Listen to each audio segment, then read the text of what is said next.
nakabazo probleme nakabazo ka probleme atamubita femi amutabiro ngwiri nyaza nuko kugati ngo ntashira mufuko bakayanyika nyahawa muhungu akoze umurya arawuheze yawuhejeje kwitariki 35 bamenye 35 ndayaza yatwaye mu ntoki ndayaza ndayamuhereza umuryango manawurisha yawuhejeje ndamandisha niza desa nihera umukarani awushikaje ku rusengero aranda baba bazewe nuko abona amakaruvati ngo burya ngo nuko namugenda mu makaruvati nta mafaranga kugira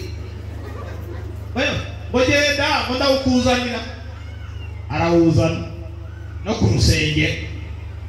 barawuteye megera n'ijoro mu mugoroba nose amaze gutaha ndagira negamira wa muryango wanjye mbwira Imana ngo tumvikane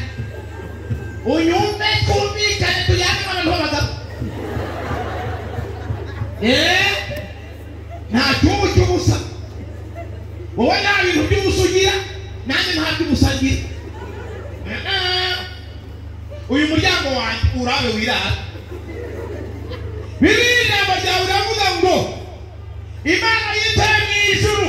yibuka inabi y'abamaleki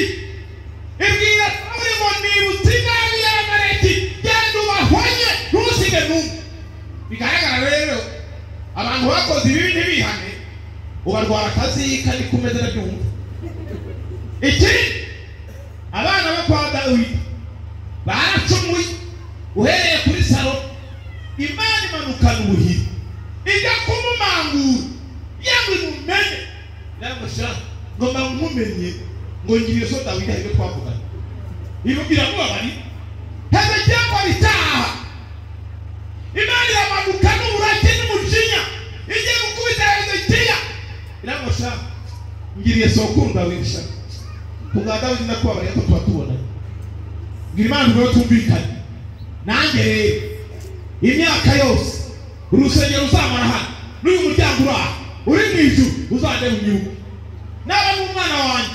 nuzamunukaho wese urusengero rukira niyo agafati n'uwo kwandereya uzabyumva uri mu ijuru umutabara amena ndangije ndataha yeze muhira nsanga imbabura niyatse nsanga amatara ntayaka nsanga umugore yicaye mu muryango hariya hanze n'abana batonze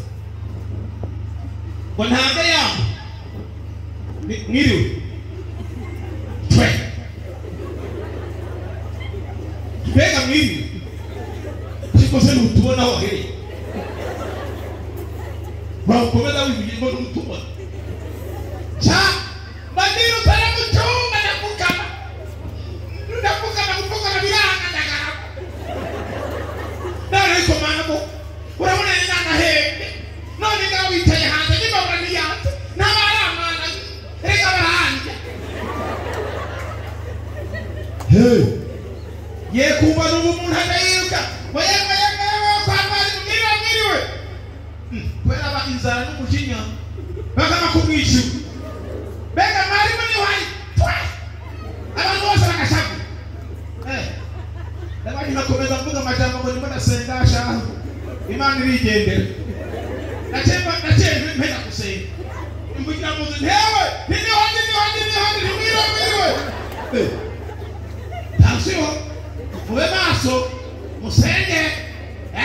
urasaba gusenga ntube maso Imana ikanda kukwishura igasanga uri muri barara muriya gusenga usiga maso ugashyiramo n'akenge shyiramo akengere ndivugira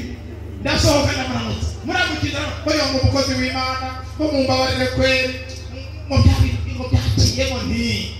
ariko munaratebye ngo ntacyo ngo mumbabarire ngo ntacyo n'umapfumbatishije akantu rero ntanumva ku itara ry'umubanyi wayiwacura ibyaze ntanumva ku itara ry'umubanyi tukavugana njyewe kubita kudeyi mundeba ikirimo akanoti nakwita kwitara buryo sintabona sinzigera nagira ujya mu bisi ngo igihano